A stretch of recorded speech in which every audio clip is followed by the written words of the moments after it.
Hello again, guys. KLB Sports here again today. And so today I made a video on who can dethrone the New England Patriots in the NFL. Now we're going to do the NBA version and see who can dethrone the Golden State Warriors. So I'm going to go number one, the Cleveland Cavaliers. Now, when you have LeBron James on your team, there's a good chance that you could beat any team. So I think if LeBron can get some more help, I don't know, the whole Kyrie thing, if he gets traded, we'll see what he gets traded for. Maybe some good pieces that can help LeBron win his fourth NBA championship to beat this super team that's Golden State.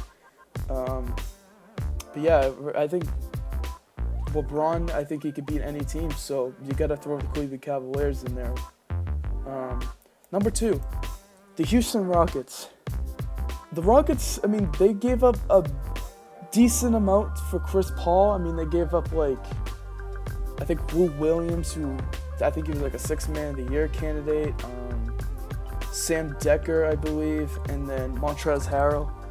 And then I think like a first-round pick, which, you give up a little bit. But I think that trade was good for both sides because now the Rockets are going to have Chris Paul, who I think could play great defense, and I don't know if he can. We'll see how he does on Curry, but James Harden, we know how great of an offensive player he is. If the Rockets can pick up Carmelo Anthony, that could be very interesting, because that could be a team that could beat Golden State.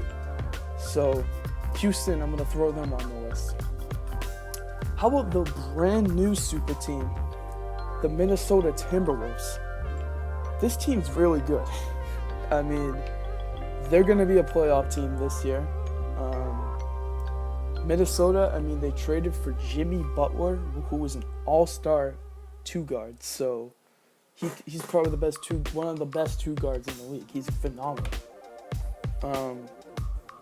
They lose Ricky Rubio, but then you get a guy like Jeff Teague, who I believe was an all-star, who can shoot, he can pass, he can create his own shot, so he can run an offense pretty well. So I mean, Jeff Teague got him. You still have Andrew Wiggins, who is capable of putting up about 20 something in the night. Great player. Karl Anthony Towns, you got Cat on there, who I think is going to be one of the all-time greats. I feel like he's going to progress into a phenomenal player. His potential is through the roof right now for Karl Anthony Towns. And then you signed a guy like Taj Gibson, who could give you some toughness. You still got Gorgie Dane.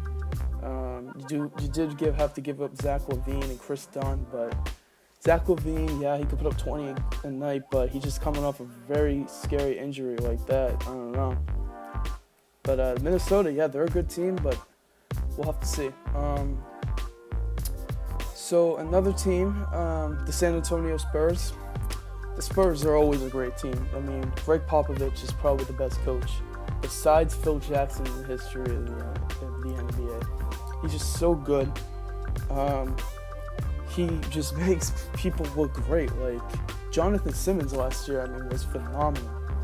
And he ended up getting paid in Orlando. So there you go.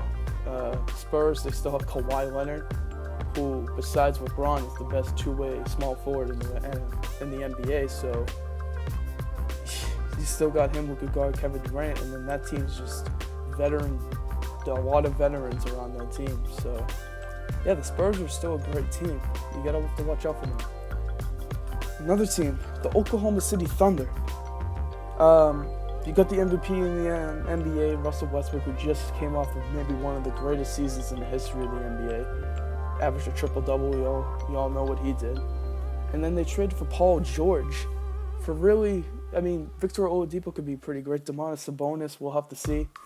But Paul George is an all-star. He is phenomenal. He was on an all-NBA team. So Paul George and Russell Westbrook, we're going to have to see how that gels up, but I feel like that it's going to work out pretty well for them. And another team, this could be probably the last team that I'm looking at, the Boston Celtics. The Boston Celtics are pretty loaded. They have Isaiah Thomas. They did lose their best defensive player in Avery Bradley, but you pick up Marcus Morris, who I think is a great physical. You're going to give some physicality in the front court. So you got a guy like him. He's tough. Isaiah Thomas, you just signed Gordon Hayward in free agency, who could do a lot of great things for your team. You still got Al Horford, who is one of the best passing big men in the NBA. And then your bench is still the same. You just drafted Jason Tatum, who I think could be really great for your team. So we're just going to have to see what happens. Let me know what you guys think. Who do you guys think could beat the Golden State Warriors? Who do you guys think could dethrone the Warriors? And yeah, so I'm out.